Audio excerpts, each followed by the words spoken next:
Hello, my lovely students out there. This is ARK representing Anaka 9. I hope you all are good at your home and your workplaces. Dear all, we are going to start a very important session. जी हाँ, Companies Act के chapter 16 में section 241 to 246 जी याद रख लीजिएगा sections को, क्योंकि ये sections बहुत ही इंपॉर्टेंट है। एग्जाम में तो आने ही आने हैं, लेकिन एग्जाम के साथ साथ आपके याद रखिएगा प्रोफेशनल कॉम्पिटेंसी आपके सेक्शंस की कमांड से पता लगती है। So dear all, we are going to discuss of course oppression and mismanagement, not even oppression and mismanagement. Companies act में मिनॉरिटी शेयर होल्डर्स के लिए क्या क्या प्रोटेक्शन, लीगल रेमेडीज अगर कहा जाए क्या क्या अवेलेबल है, उस पूरे सेशन में डिटेल में डिस्कस करूंगा। अब मैं आपको बता दूं ये सेशन इंपॉर्टेंट एग्जाम की पर्सपेक्टिव से तो है ही, प्रैक्टिकल फील्ड में अगर देखा जाए तब भी बेहद इंपॉर्टेंट है, क्योंकि यहाँ नंबर ऑफ केस लॉस की भरमार लगी पड़ी है। सुप्रीम कोर्ट के जजमेंट्स नंबर ऑफ केसेस में, अगर मैं आपको एग्जांपल देके बताऊं, Shanti Prasad Jain versus Kalinga tubes operation and mismanagement का case, Vikram Bakshi and others versus McDonald India private limited, and और भी अगर बताऊं तो बहुत सारे केसेस हैं। आपने सुना होगा टाटा सन्स वर्सेस, जी हाँ, जब जजमेंट आया था तब की बात कर रहा हूं। अगर हम ध्यान से देखें तो Cyrus investments private limited versus Tata sons, one of the most famous case रहा है। इवन और भी अगर इंटरेस्टिंग फैक्ट्स में जाऊं तो Siddharth Gupta and others versus Getit info services limited, sorry private limited. Dear all, मेरा कहने का मतलब यह है कि ये सेशन जो ऑपरेशन एंड मिसमैनेजमेंट का है, केस लॉ के पर्सपेक्टिव से देखा जाए ऑफ कोर्स बहुत ही इंपॉर्टेंट है, क्योंकि ऑपरेशन एंड मिसमैनेजमेंट जो मैं केसेस के आपके सामने रेफरेंसेस अभी दिए हैं, not to worry about it, definitely I will discuss in detail कि इन केसेस की जजमेंट्स की रेफरेंसेस भी हम समझेंगे ऑपरेशन मिसमैनेजमेंट को। बट बिफोर दैट हमारे पास एक डिटेल नॉलेज होना जरूरी है कि ऑपरेशन एंड मिसमैनेजमेंट बेसिकली है क्या। Let's example of it. जब हम बोल रहे हैं वर्ड ऑपरेशन, तो ये बात कर रहा है कि violation of share holder rights. जी हाँ, इससे कहीं जो हमने पहले सेशन किए हुए हैं, हमने उसमें डिस्कस किया था शेयर होल्डर राइट्स के बारे में। जैसे हम अगर सेक्शन 105 को देखें, of course appointment of proxy share holder का राइट है, या सेक्शन 136 सबसेक्शन 1 को देखें तो ऑडिटेड फाइनेंशियल स्टेटमेंट रहने का उसका पास राइट है। अगर हम सेक्शन 96 को देखें, सेक्शन 101 को देखें, मतलब आपसे मैंने डिस्कस किया हुआ है ऑलरेडी डिटेल में कि there are number of sections. अगर आप पहली बार देख रहे हैं और आपने पहले नहीं देखा है तो वही वीडियो आपको डेफिनेटली प्रोवाइड किया जाएगा, जुड़ जाइएगा ना के 97 में। ऑलराइट, सो ये जो मैं आपको बता रहा हूं, ये सेक्शंस वो सेक्शंस हैं जहां पर बात हो रही है शेयर होल्डर के राइट्स की, और जब इन राइट्स की वायलेशन होती है तो बोलते हैं ऑपरेशन। ऑपरेशन, ऑपरेशन नहीं, ऑपरेशन। ऑलराइट, एंड जब कंपनी के अफेयर्स प्रेजुडिशियल होते हैं, प्रेजुडिशियल समझते हैं ना, against in the interest of public, public के अगेंस्ट है या मेंबर के अगेंस्ट है, ठीक है, तो हम बोलेंगे मिसमैनेजमेंट। क्या बोल रहे हैं? जब कंपनी के अफेयर्स, एक एक्ट नहीं, एक कंडक्ट नहीं, अफेयर्स, कोई एक्ट जो बार बार किया जा रहा है, ठीक है, ऐसे एक्ट जो बार बार किए जा रहे हैं उन्हें हम बोल रहे हैं अफेयर्स। तो अफेयर्स, एक अफेयर नहीं, अफेयर्स। अभी बताता हूं। जी हाँ, अगर कंपनी आर्टिकल के, कंपनी के आर्टिकल्स के किसी पर्टिकुलर क्लॉज की वायलेशन करती है और ये वंस इन अ टाइम हुआ है, एक बार ही हुआ है, तो उसे मिसकंडक्ट या मिसमैनेजमेंट नहीं माना जाएगा। सर आप क्या बात कर रहे हैं? जी मैं नहीं कह रहा हूं, ये सुप्रीम कोर्ट की जजमेंट है। सुप्रीम कोर्ट कहता है कि ठीक है, एक बार गलती हो गया, ठीक है, इट्स ओके, आई अंडरस्टैंड। लेकिन अगर आप आर्टिकल के क्लॉज की वायलेशन बार बार कर रहे हैं, मतलब एक से ज्यादा कर दिया, तो वो बोलेगा ये तो मिसमैनेजमेंट है। जी हाँ, अगर आपको मैं बताऊं तो Siddharth Gupta and others versus Getit info services private limited के केस में सुप्रीम कोर्ट ने यही जजमेंट दिया कि अगर आर्टिकल के किसी पर्टिकुलर क्लॉज की वायलेशन बार बार हो रही है, मतलब एक बार से ज्यादा हो रही है, तो याद रखिएगा उसे हम मिसमैनेजमेंट मानेंगे। तो दोनों एस्पेक्ट्स आई होप क्लियर होंगी। जब हम ऑपरेशन का बात करते हैं तो याद रखिएगा वहां पर शेयर होल्डर के राइट्स की वायलेशन है। जब हम मिसमैनेजमेंट बोल रहे हैं तो हम बोल रहे हैं कि कंपनी के अफेयर्स प्रेजुडिस मतलब against the interest of public और any member of members. Clear? अच्छा, जब हम यहां देखेंगे डिटेल में ना, not to worry about it, अभी जाके हम डिटेल में पूरा समझेंगे अच्छे से, ठीक है, कि सर ये ऑपरेशन और मिसमैनेजमेंट जो हो रहा है सर, इसमें क्या क्या रेमेडीज होंगी डिटेल में बताऊंगा। सेक्शन 241 to 246 ऑलराइट, 241 में हम बात करेंगे कि मेंबर्स किस तरीके से एप्लीकेशन फाइल कर सकते हैं ट्रिब्यूनल में। जी हाँ, 244 को कंसीडर करते हुए। वहीं 245 क्लास एक्शन सूट को हम डिस्कस करेंगे। जी हाँ, ये भी एक रेमेडी है। मैं उम्मीद कर रहा हूं कि सेशन को आप ध्यान से सुन रहे हैं। आपकी मॉड्यूल से ही जाकर डिटेल में डिस्कस करेंगे, बट पहले सुनना बेहद जरूरी है, नहीं तो क्लैरिटी नहीं आती सेक्शन पे यार। That's the reason. ऑलराइट ना सर, और क्या राइट्स हो सकते हैं और क्या प्रोटेक्शन अवेलेबल कराता है कंपनी से। तो अगर हम बात करें तो ध्यान से बेटा बच्चों, पहला हम बोलेंगे यहाँ पर ऑपरेशन मिसमैनेजमेंट के अंदर सेक्शन 241 टू 246 में क्लास एक्शन सूट फाइल हो सकता है। 245 में, जी हाँ, सेक्शन 245 के अंदर। और स्पेशल राइट अवेलेबल होता है किनको, स्पेशल राइट अवेलेबल किया जाता है किसको, राइट प्रोवाइड किया जाता है स्मॉल शेयर होल्डर्स को, कि वो एक अपना डायरेक्टर भी अपॉइंट कर सकते हैं सेक्शन 151 के अंदर। रिप्रेजेंटेशन ऑन बोर्ड जिसे हम बोल रहे हैं, ठीक है। इसके अलावा एग्जिट अपॉर्चुनिटी देना, अगर किसी पर्टिकुलर एक्वायरर ने 90% से ज्यादा शेयर्स एक्वायर कर लिए हैं तो फिर भैया जो रिमेनिंग शेयर्स हैं उसे खरीदने होंगे, ये भी हम पढ़ेंगे। और आई होप पहले आपने पढ़ा होगा। इसके अलावा रिलेटेड पार्टी ट्रांजैक्शंस की अप्रूवल लेनी पड़ती है बोर्ड ऑफ डायरेक्टर्स से। ऑलराइट, इसके अलावा सर, उसके अलावा there are number of many interesting things. So let's start the session. हमने डिस्कस किया, जैसे अभी बताया, कि पार्ट जब हम बात कर रहे हैं कंपनीज एक्ट के अंदर, हम कंपनीज एक्ट के अंदर ध्यान से रखिएगा सेक्शन से स्टार्ट करेंगे। कंपनीज एक्ट में 241 टू 246 जो ऑपरेशन एंड मिसमैनेजमेंट का बात करेगा। अब इस इमेज से क्या हो रहा है, ध्यान से देखो, ये रिप्रेजेंट यही कर रहा है कि कंपनी में ऑपरेशन हो रहा है सर, शेयर होल्डर की राइट्स की वायलेशंस हो रही हैं। Not to worry about my dear all, मैं इसमें केस लॉ से डिस्कस करूंगा और एग्जांपल भी क्लियर दूंगा आपको, ताकि आपको क्लैरिटी आए। यू नो व्हाट, OECD ने भी सर, OECD, जी हाँ, organisation for economic cooperation and development, around 38 countries इसकी मेंबर्स हैं। और इसका मेनली पर्पस भी यही है क्या, कि शेयर होल्डर के राइट्स को प्रोटेक्शन मिलना चाहिए, ठीक है। तभी तो आप एक गुड गवर्नेंस प्रैक्टिस बोलेंगे। सर क्या गुड कॉर्पोरेट गवर्नेंस प्रैक्टिसेस कब होंगी, जब उनके, याद देखिएगा, शेयर होल्डर के राइट्स पे प्रोटेक्ट हो।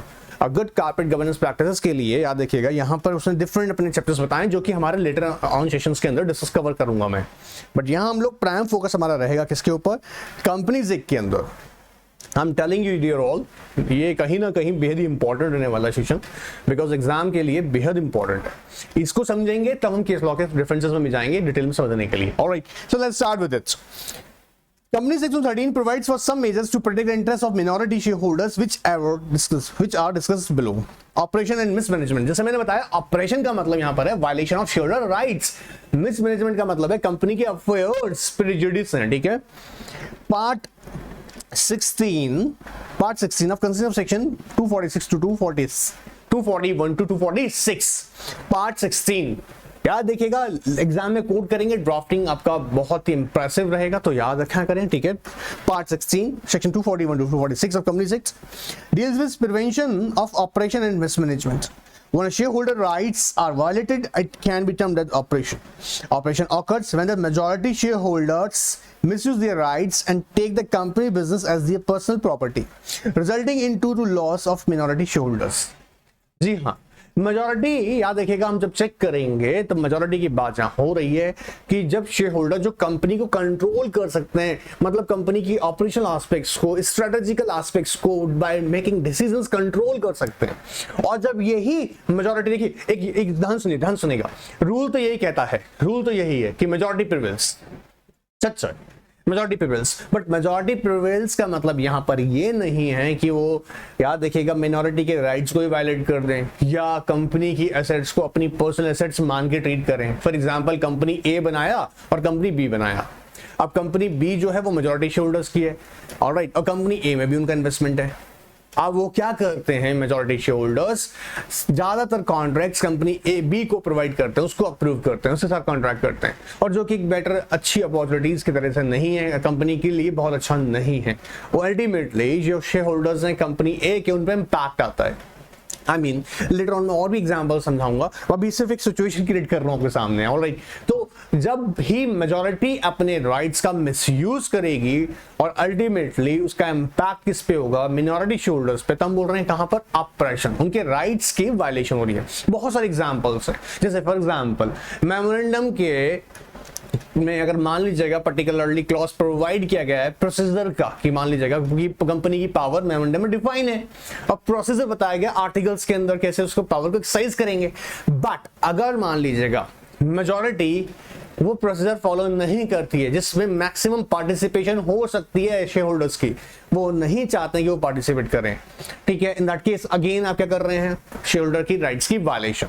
सो यहां 241 सेक्शन 1 के अगर देखते हैं हम, याद देखिएगा ये बहुत इंपॉर्टेंट है, पहला हमें समझना पड़ेगा 241 के अंदर कंडीशंस क्या क्या हो सकती हैं। जैसे any member of a company, language में यूज किया गया word any member who complains at affairs of a company, आप वर्ड देखिएगा अफेयर्स है, जैसे मैंने पहले बताया आपको अफेयर्स।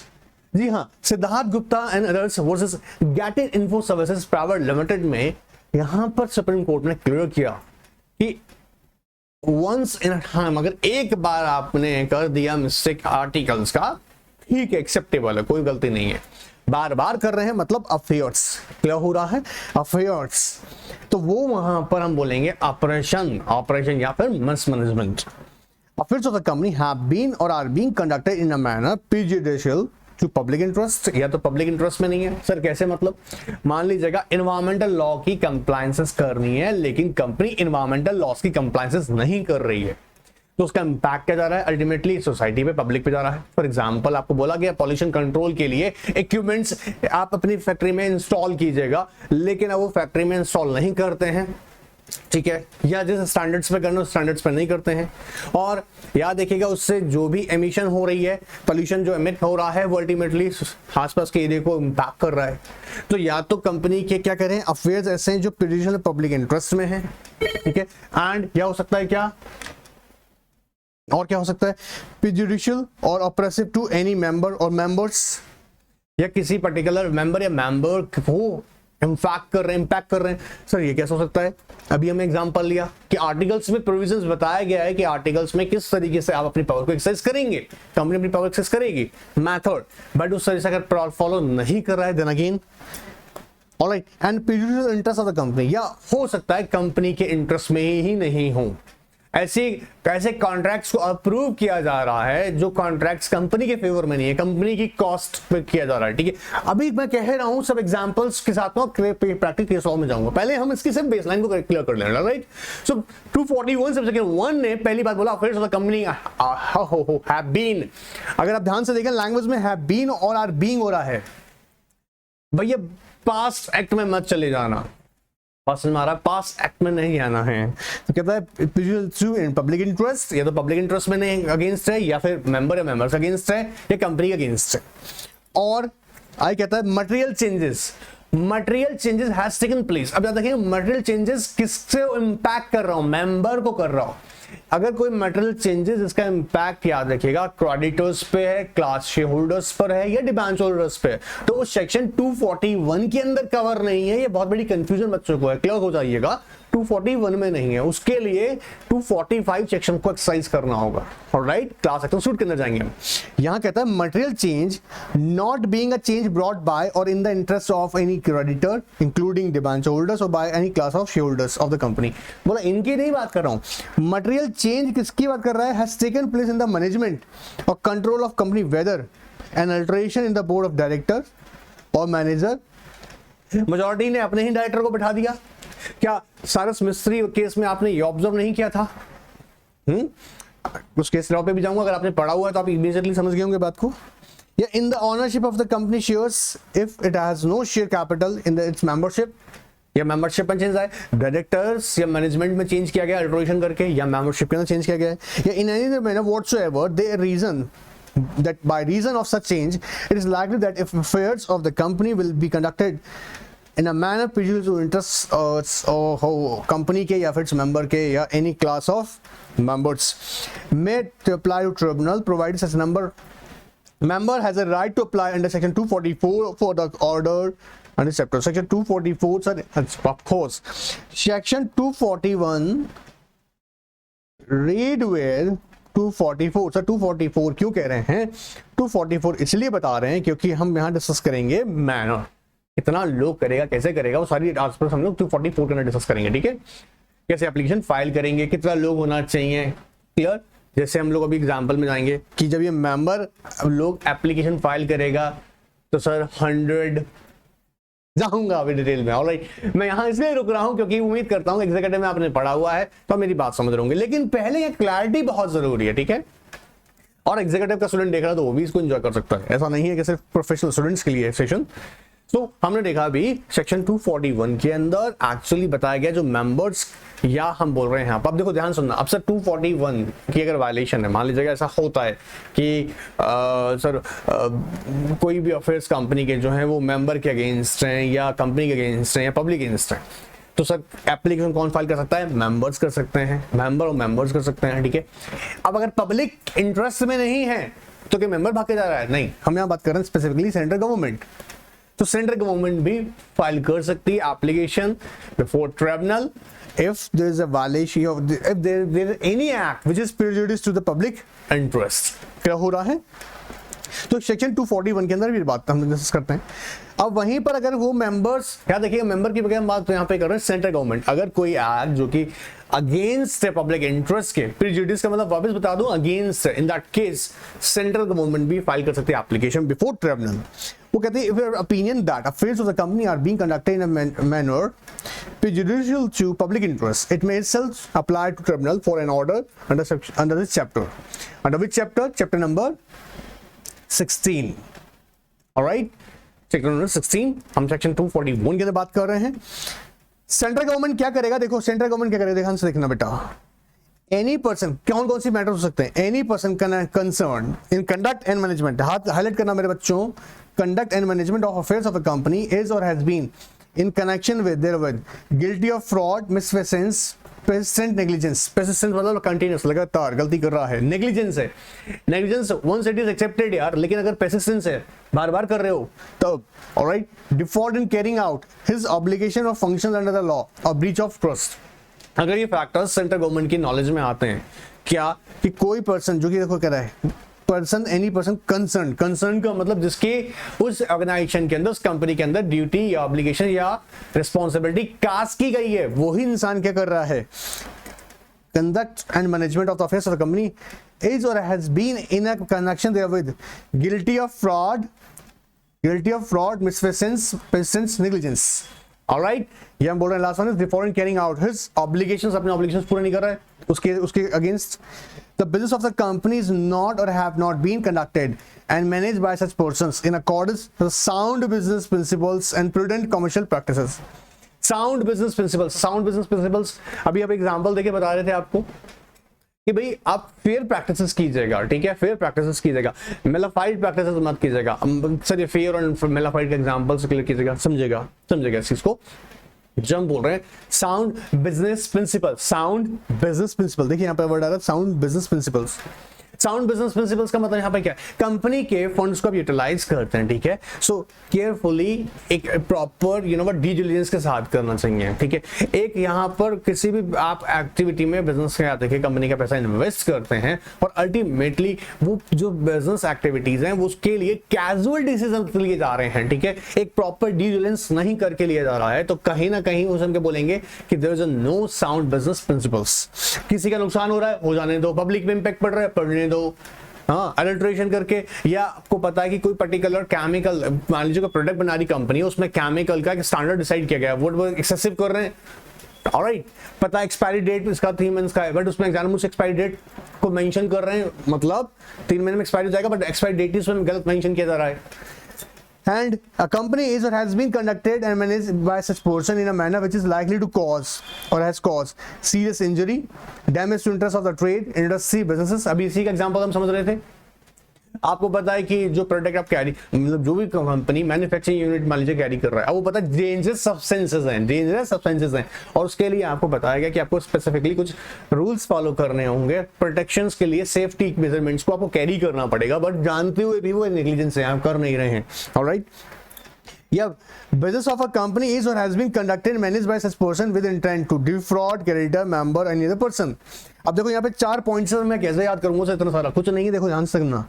यहाँ पर ये देखो ध्यान से, कंडक्ट एंड मैनेजमेंट को हाईलाइट करना ऑफ द अफेयर्स, इतना ही हाईलाइट करना, ध्यान समझा रहा हूँ।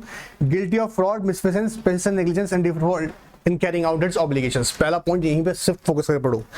दूसरा, कंपनी इज नॉट और has not been and managed by such person with a sound business principles। पहले में हम लोग पर्टिकुलर पर्सन के ऑब्लिगेशंस को ऑब्जर्व कर रहे हैं कि अगर वो क्या कर रहा है, यहाँ पर देखो यार इतना सा लिख दिए हैं, फ्रॉड, मिसप्रेजेंस, persistence, negligence।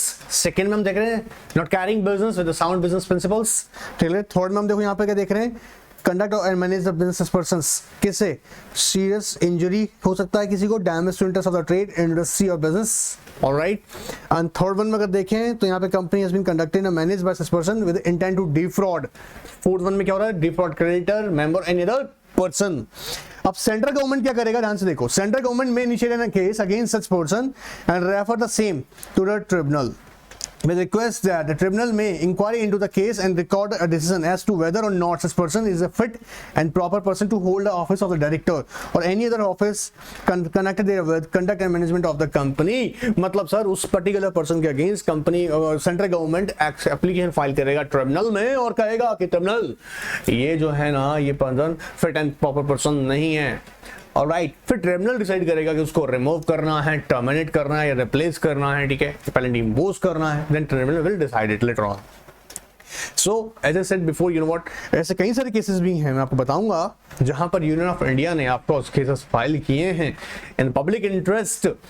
ऑलराइट, चलिए, person against whom a case is referred in tribunal subsection 3 shall be joined as a respondent। of course, अब जिसके खिलाफ केस किया जाएगा वो कैसे respondent की तरह ट्रीट करेगा जाएगा। all right, now every application under subsection 3 shall concise statement of the circumstances and materials। अब ये देखो ऊपर सेंट्रल गवर्नमेंट को है ना, ये अगर यहाँ पर हम इसमें किसी में भी वो चाहे वो फ्रॉडुलेंट एक्टिविटी बता रही है, ठीक है, फ्रॉडुलेंट या मिसप्रेजेंस है या पेशेंट नेग्लिजेंस है या आपने यू नो व्हाट डिफ्रॉड कर रहे हैं क्रेडिटर को, मेंबर को कर रहे हैं, ठीक है, या सीरियस इंजरी हो सकती है, डैमेजेस हो सकते हैं, ठीक है, सोसाइटी में या पब्लिक को, ऐसा अगर कोई भी एक्टिविटी कर रहा है तो एप्लीकेशन जो सेंट्रल गवर्नमेंट किसको देगा, ट्रिब्यूनल को एप्लीकेशन देगा मेरे बच्चों। वो कंसाइज स्टेटमेंट में होना चाहिए, स्टेटमेंट और डिफाइन करेगा कि क्या क्या ग्राउंड्स पे एप्लीकेशन फाइल की गई है। Alright, shall be signed and verified by in the manner laid down in the Code of Civil Procedure 1908 for signature and verification of claims in a suit by central government। Relief measures की बात करें, 242 provides that if on an application made under section 241 the tribunal of opinion that। अब क्या है tribunal, देखो section 241 में हमने देखा था मेंबर या फिर सेंट्रल गवर्नमेंट एप्लीकेशन फाइल कर सकता है, ठीक है। अब क्या होगा, 242 कह रहे हैं रिलीफ मेजर कि अब यहाँ पर याद रखिएगा एग्जाम में भी क्वेश्चन बनता है कि क्या ट्रिब्यूनल यू नो जजमेंट दे सकती है। दो तो यहाँ बोले देखो उन्होंने पहले ही, that company affairs have been और are being conducted in manner prejudicial and oppressive to any members, prejudicial to public और prejudicial to interest of the company. ठीक है, एंड ये अगर बात होता है that to wind up the company would unfairly prejudice such member और members, but बोला अगर वाइंड अप करते हैं तो कहीं ना कहीं ये मेंबर्स अगेंस्ट होगा, but that otherwise facts would justify the making of winding up order। मतलब सर सीधी बात बोले ना, वाइंडिंग अप का भी ऑर्डर पास कर सकती है ट्रिब्यूनल। क्या वाइंडिंग अप का भी ऑर्डर पास कर सकती है? कहाँ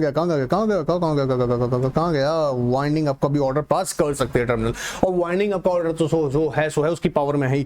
वो यहाँ पर 242 सेक्शन 1 के अंदर हम बात करेंगे, ये सारे ऑर्डर पास कर सकती है, इसलिए ध्यान से समझेंगे, एग्जाम में आएगा, बहुत प्रोबेबल क्वेश्चन है।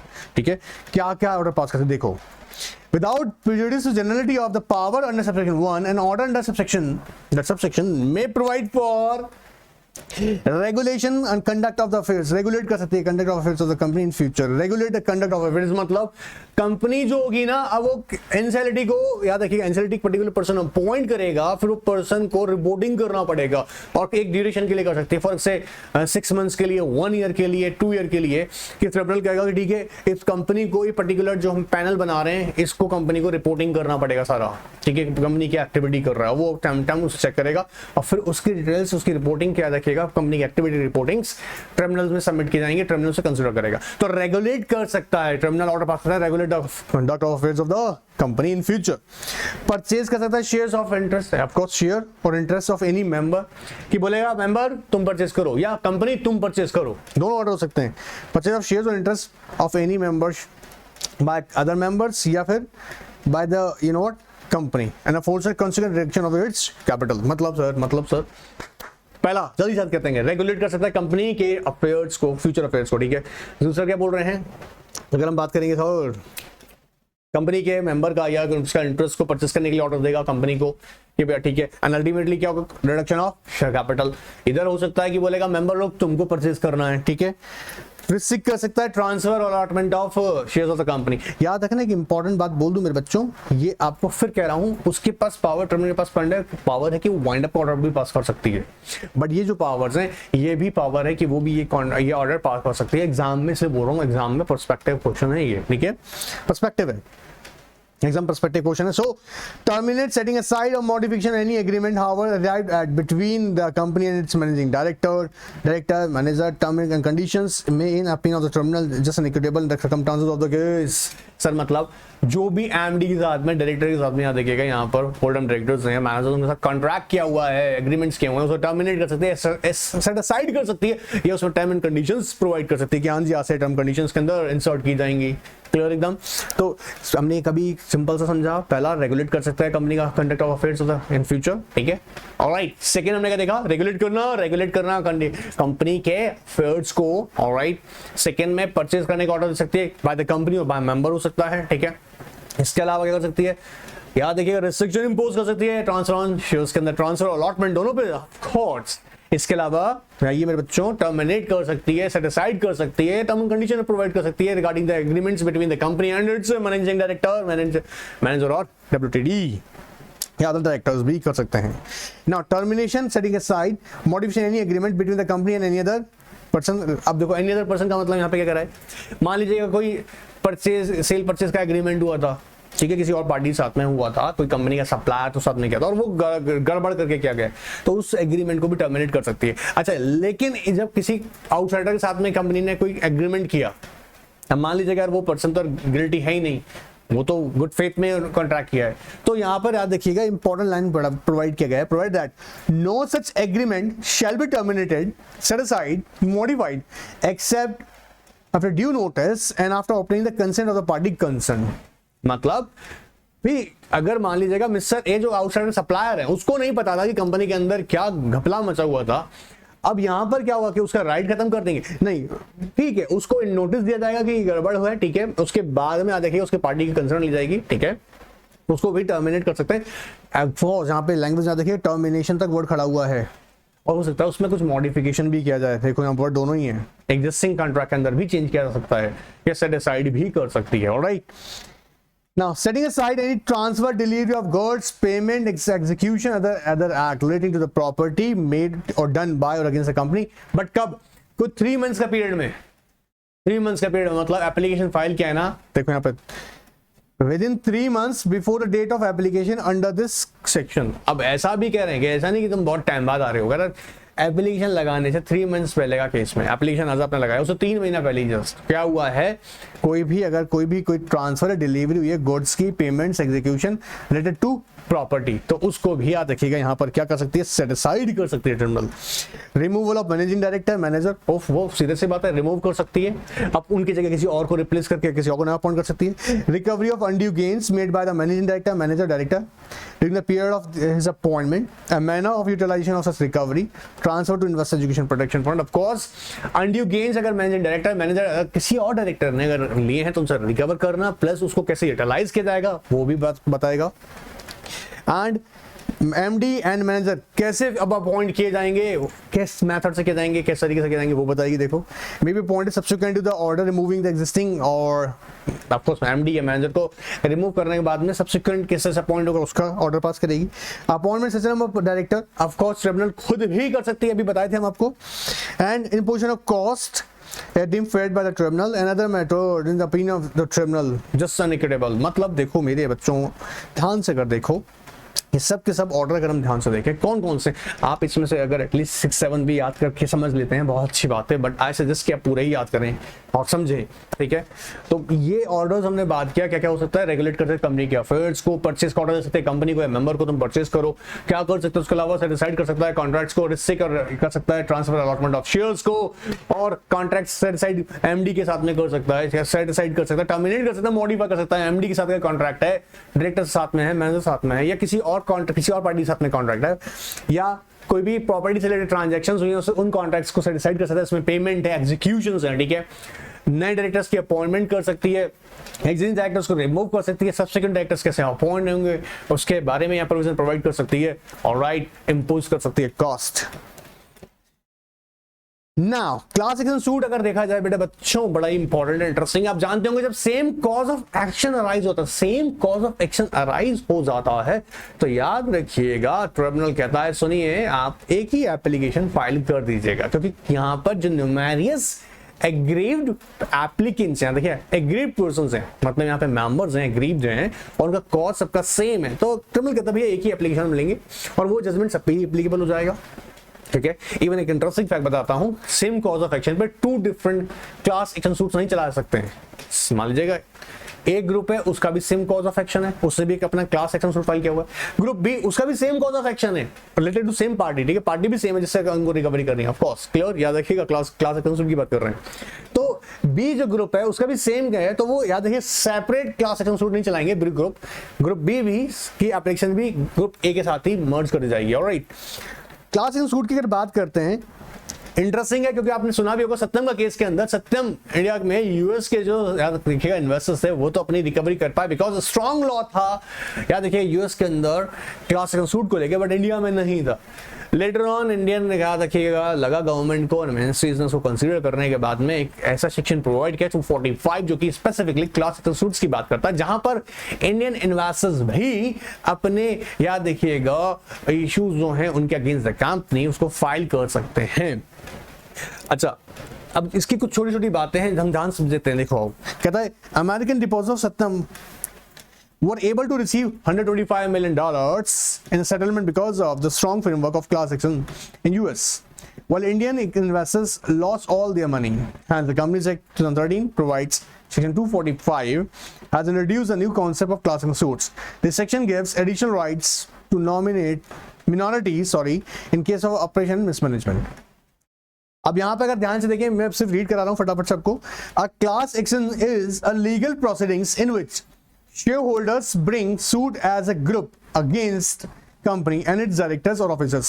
ग्रुप किसके अगेंस्ट जा सकता है?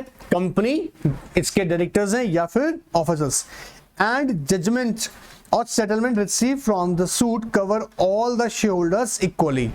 मतलब जो भी जजमेंट होगा याद रखिएगा वो सभी को ही लिए ही एप्लीकेबल होगा।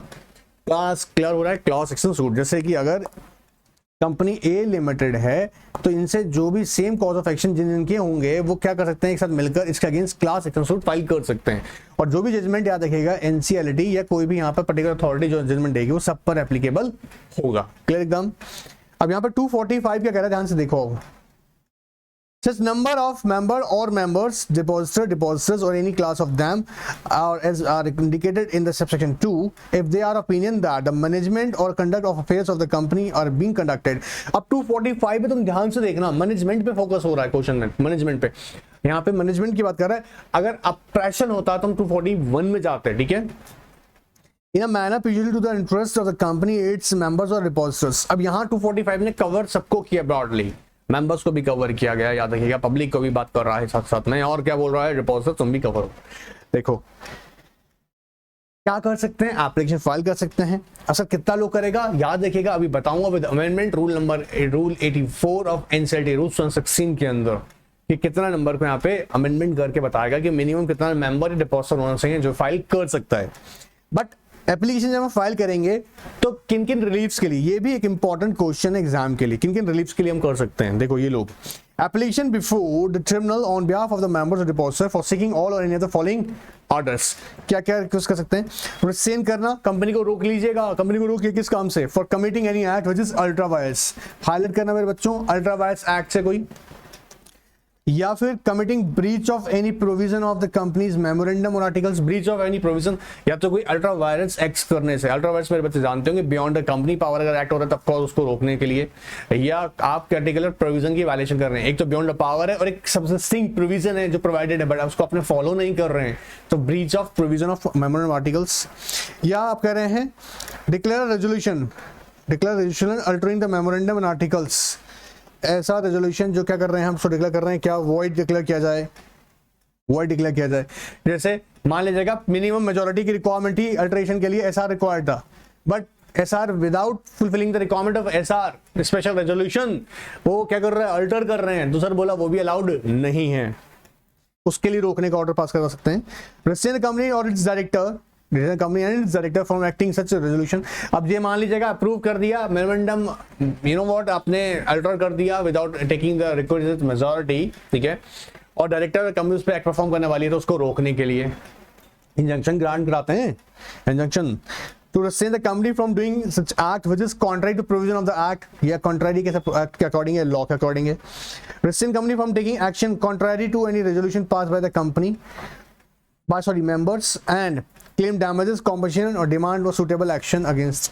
अब ध्यान सुनना मेरी बात को मेरे बच्चों, अरे कैसे याद करूंगा, सिंपल है रे, restrain, ठीक है, restrain कर रहा है, देखो यहाँ पर restrain वर्ड्स को पकड़ो, अल्ट्रा वायरस एक्ट के लिए या commit breaching of you know what any provision of the memorandum articles, या डिक्लेयर करना किसी रेजोल्यूशन को मेमोरेंडम के आर्टिकल्स को क्या वॉइड, या इसको अलर्ट करो। Restrain the company for director company director to act on such resolution जो कि पास आप क्लॉज सी के अंदर करने की कोशिश करें, या रिस्ट्रेन करना कंपनी को डूइंग सच एक्ट और things which is against the act है यार, क्लियर।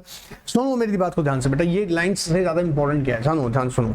यहाँ पर क्वेश्चन राइज हो सकता है कि 245 के अंदर क्लास एक्शन सूट फाइल अगर हो रहा है तो डिपॉजिटर या मेंबर्स, ठीक है, किन ऑर्डर्स के लिए रिक्वेस्ट कर सकते हैं, और टर्मिनल तो कि आप ये ऑर्डर, अब देखो इनमें से कोई एक्ट अगर कंपनी में परफॉर्म हुआ है, या तो मेमोरेंडम की वायलेशन हो रही है, या आर्टिकल्स की वायलेशन हो रही है, या अल्ट्रा वायरस एक्ट परफॉर्म कर रहे हो, या मान लीजिएगा डायरेक्टर्स कोई रेजोल्यूशन को मान लीजिए कंपनी के मेजोरिटी ने अप्रूव किया, बस मेजोरिटी ने प्रोसीजर फॉलो करा नहीं है, 75% इक्वालिटी 75% कंसेंट से नहीं हुआ है वो, ठीक है, मैनिपुलेट कोई प्रैक्टिस किया, और डायरेक्टर लोग उस पर एक्ट परफॉर्म करने वाले, तो उनको रोकने के लिए हो सकता है, तो इनके लिए वो एप्लीकेशन फाइल करेगा। अब ध्यान सुनो मेरी बात को, यहाँ पे क्या कह रहे हैं, कंपनी और director for any fraudulent unlawful, अब यहाँ पर इंपॉर्टेंट है क्लेम डैमेजेस की, अगर बात करें किस किस से डैमेजेस क्लेम कर सकता है, कंपनी से, डायरेक्टर से, for any fraudulent unlawful wrongful acts omission conduct और एक्ट और लाइकली और ओमिशन और conduct of its there parts. Company के मेंबर्स हैं, सुनो ध्यान सुनना, कंपनी के जो मेंबर्स हैं उनको लगा कर, जो मिनॉरिटीज हैं उनको डैमेजेस हुए, कंपनी के खिलाफ जा सकते हैं, डायरेक्टर के खिलाफ जा सकते हैं, ठीक है। अच्छा, फिर कोई ऑडिट फर्म है, ऑडिट फर्म के खिलाफ सकते हैं, प्लस उसके जो भी पार्टनर्स होंगे उन सबसे भी, ईच पार्टनर से भी क्लेम कर सकता है, कोई एक्सपर्ट्स में इन्वॉल्वड इस ट्रांजैक्शन के अंदर, उनसे भी, देखो, auditor including audit firm for any improper misleading statement of a particular made in the audit report और any fraudulent unlawful or wrongful acts, या एक्सपर्ट है, एडवाइजर्स हैं, कंसल्टेंट हैं, उन सबको भी, कोई अगर वो क्या कर रहे हैं, इनकरेक्ट मिसलीडिंग स्टेटमेंट्स हैं made to company for any fraudulent unlawful or wrongful acts, criminal, इन सब के ऑफकोर्स अगर डैमेजेस हुए तो इन सबसे भी आप डैमेजेस मेंबर्स क्या क्लेम कर सकते हैं। अब देखो यहाँ पे ध्यान सुनना, where a member deposits seek any damage और compensation demand any suitable action from or against an audit firm, liability shall be on the firm as well as the each partner। ये बात बहुत सिंपल सा समझना, liability firm पर plus उसके हर एक partner पे भी रहेगा, who was involved in the making any improper or misleading statements। Sir क्यों बताया, एग्जाम में कई बार क्या होता है समझ लो, केस लॉ दे दिया, उस केस लॉ में आपको क्वेश्चन 2 पार्ट में दिया हुआ है, आप जब उसको रीड करेंगे 2 या 3 पार्ट में जब देखेंगे तो 2 या 3 पार्ट में होगा, उसमें हो सकता है कि मुझे दे दिया कि mister A is a partner, also partner of the firm, ठीक है, बट वो उसमें इन्वॉल्व नहीं थे, but you know being a partner वो भी लायबल हो रहे हैं, समझ रहे हैं ना, that's what I am telling you कि इसको रीड करवाना जरूरी था आपको बीच में। अब देखो ये समझ लो बेटा फटाफट से कि कितना कम से कम लोग चाहिए सेक्शन 245 क्लास एक्शन सूट के लिए, कितना लोग कम से कम लगेगा। देखो, the requisite number of members provided in subsection 1 shall be as under, in case of a company having a share capital not less than, अब यहाँ पे याद रखना, नोट करवा रहा हूँ, 100 ऑफ द कंपनी और नॉट लेस सच परसेंटेज कितनी है, 5%। सर ये कहाँ से आया, ध्यान से सुनना मेरी बात, 5% है rule 84 of NCLT rule, amendment के बाद रखिएगा, रखा गया था 2016 अमेंडमेंट, इसमें भी 2019 में ही किया गया है, तो मैं बता दूं रूल 84 जो बता रहा है 5% या तो 100 या 5% of total number of shares, total number of its members as prescribed, whichever is less, or any member of members holding not less than again 5% of such percentage of the issue share capital. Alright, याद रखिएगा ये अब यह बोल रहा है any member और members, अगर कोई एक मेंबर भी अगर 5% इश्यू शेयर कैपिटल के अंदर होल्ड कर रहा है, प्रोवाइडेड उसने कोई भी उसका ड्यू नहीं हो, पूरी कॉल्स पे ऑफ होनी चाहिए, कोई और उसका कोई ड्यूज नहीं होनी चाहिए अगेंस्ट द कंपनी, ठीक है। तो एक मेंबर भी अगर 5% होल्ड कर रहा है तो वो भी कर सकता है, ठीक है। 100 और 5% of total number of members, और एनी मेंबर और member having 5% of issued share capital का अगर उसके पास में है तो वो भी कर सकते हैं, कर सकता है, अकेला भी कर सकता है। फिर आगे कहता है in case not coming having not share capital not less then 1/5 of total number of its members, अगर कंपनी शेयर कैपिटल वाला नहीं है।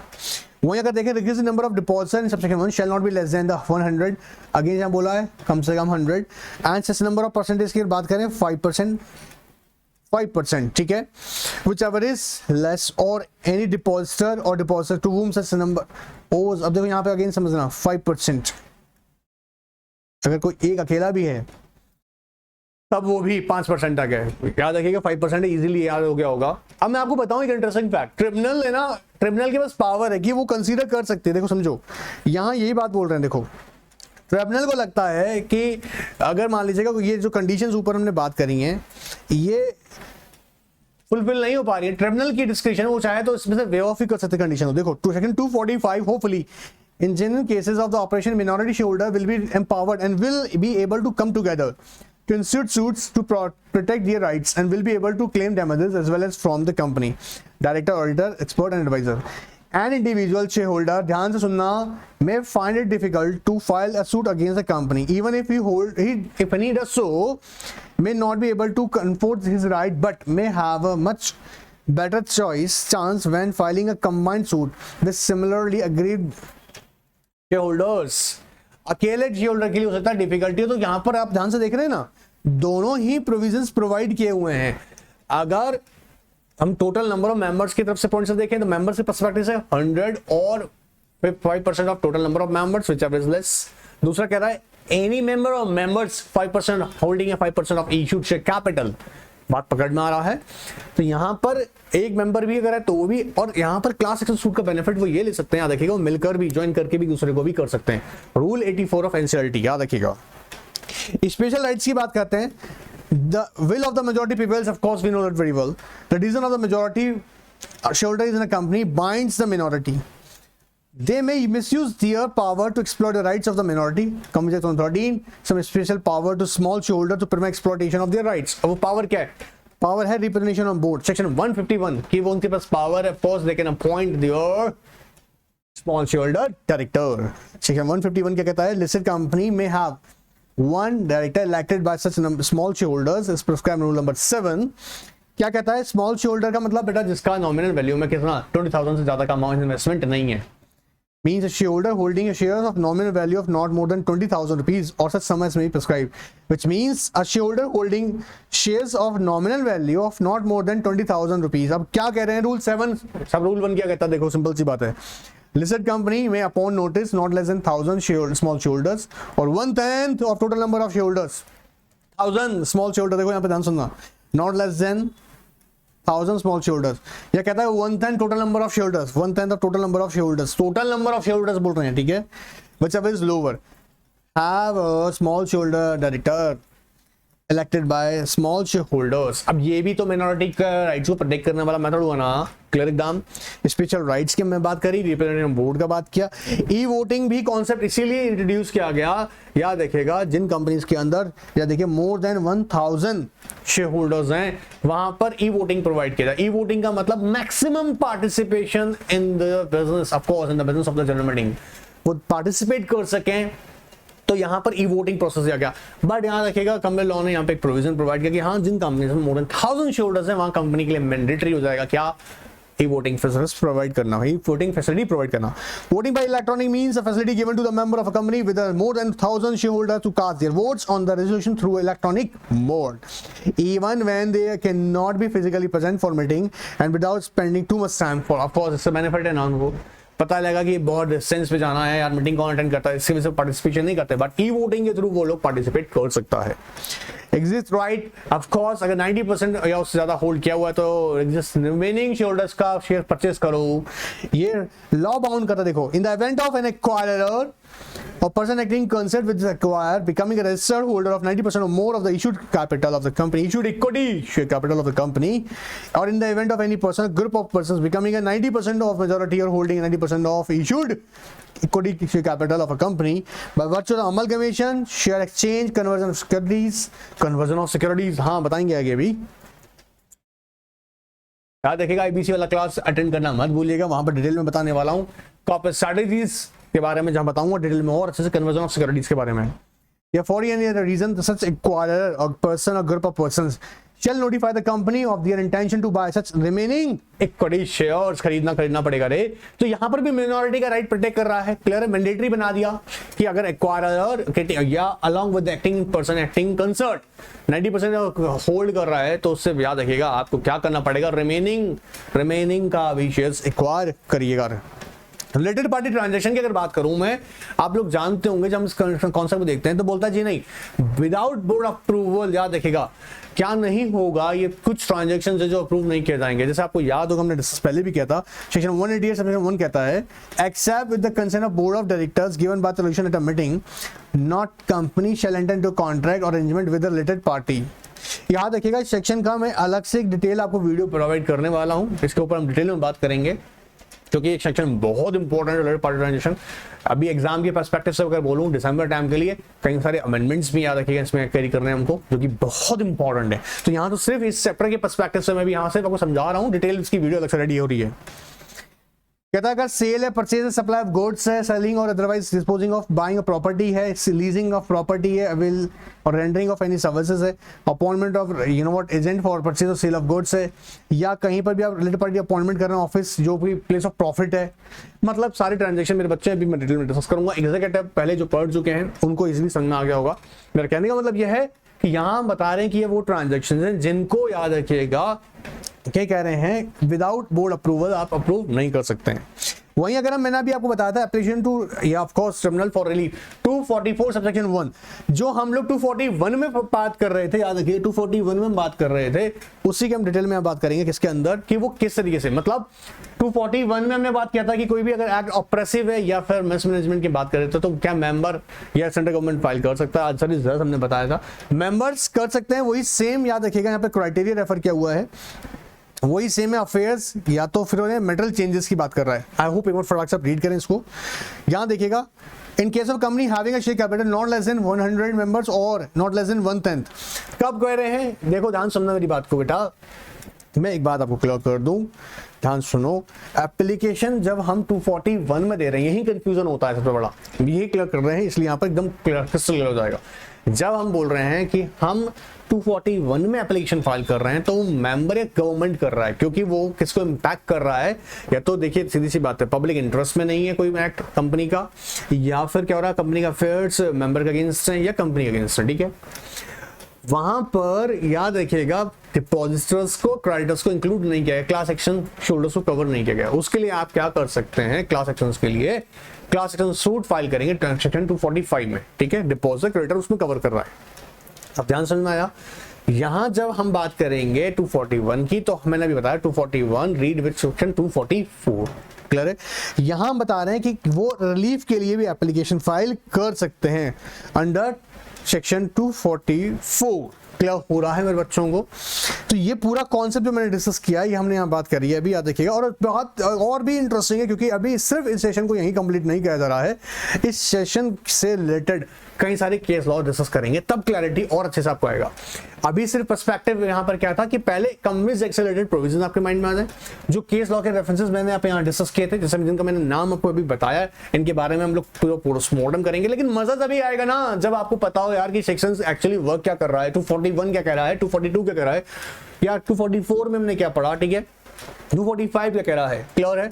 चाहे वो केसेस हमने बात किया था university Siddharth Gupta and others versus Getit info services private limited का हो, या Vikram Bakshi versus McDonald India private limited का केस हो, या शांति प्रसाद जैन वर्सेस कलिंगा ट्यूब्स का केस हो, या फिर Cyrus investments private limited versus Tata sons हो, ये सारे और भी बहुत सारे केसेस हैं हम लोग याद रखिएगा नेक्स्ट सेशन में डिस्कस करेंगे। इससे पहले याद रखिएगा आप इस सेशन को अच्छे से देख लें, समझ लें, एक बार अपने मॉड्यूल से भी गो थ्रू अच्छे से कर लें। कोई क्वेरी है तो NRK9 ऑफ कोर्स आपकी क्वेरीज को एंटरटेन करेगा। Thank you very much.